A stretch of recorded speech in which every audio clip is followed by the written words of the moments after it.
What would happen if you built a refuge for a persecuted people in a place where another people already lived? In the next few minutes, you'll learn why this moral quandary is at the root of the struggle between Israelis and Palestinians. First, there are a couple of things it's helpful to understand. One, many Jews fled harsh persecution in anti-Semitic Europe, especially the Nazi Holocaust. Zionists encouraged massive immigration to historic Palestine, at that time a British colony, where Jews had an age-old connection and where small Jewish communities had long existed among larger groups of indigenous peoples. But when the UN offered the Jewish immigrants the majority of the land for a new state called Israel, for the indigenous Palestinians who lived there, it was a massive destruction of life. They rejected the UN's partition plan, and several Arab states invaded the new state of Israel. Israeli forces essentially erased over 400 Palestinian villages and towns. By the end of the fighting, Israel controlled 78% of historic Palestine. And when 750,000 Palestinians who fled or were expelled during fighting tried to return to their homes where the new state now stood, they were permanently barred by the Israeli government. While over 100,000 of their relatives and neighbors who hadn't left became second-class citizens of the new state, along with the new Jewish majority. Today, Palestinian refugees and their descendants number in the millions. Most are in the Gaza Strip, the West Bank, and Jordan. Many are spread throughout the world, with millions still living in refugee camps, seeking to return to their homeland. To sum up, one group of refugees found a much-needed home, but in the process, a new group of refugees was created. Here's the second thing to understand. Israel was founded as a Jewish state.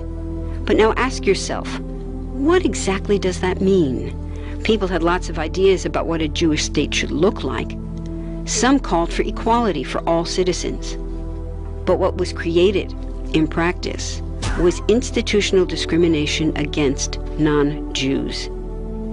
In other words, Israel ended up being built on a blueprint of exclusion.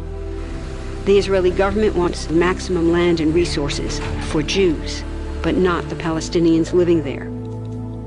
That's why, inside Israel, Jews get special privileges, including rights to land and housing, that are denied to the Palestinian citizens, who make up 20% of Israel's population. That's also part of why Israel has never defined its borders.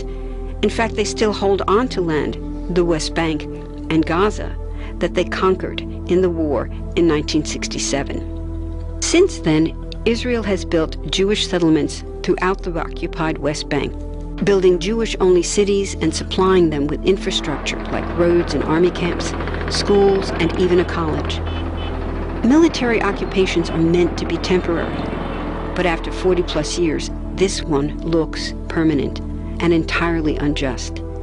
In the West Bank, Israeli Jewish settlers and Palestinians live on the same land, but must live under two completely separate and unequal systems of Israeli law.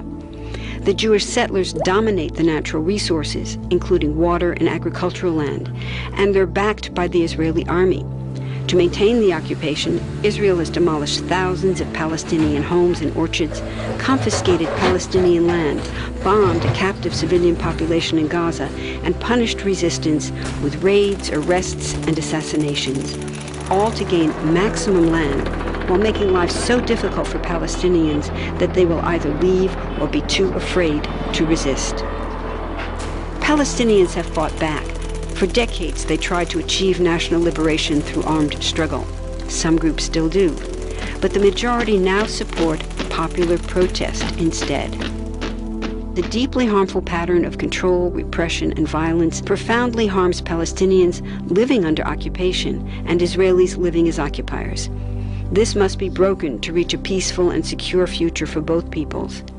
Now that you understand the problem, what about the solution? What about peace talks? So far, over 2 decades of U.S.-backed peace talks have actually made things worse by helping Israel continue the occupation. It's been years of talking while Israel massively expanded the Jewish settlements and literally redrew the map. Peace talks are good if they're real, but not when they're theater to cover a land grab. So now what?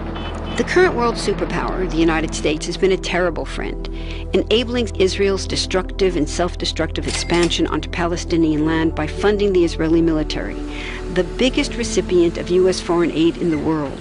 But there's another superpower that can make the difference: you. There's a movement with hundreds of thousands of people just like you across the world, including Palestinians and Israelis, protesting, educating, divesting, and boycotting, all to bring nonviolent international pressure on Israel to stop violating human rights of Palestinians.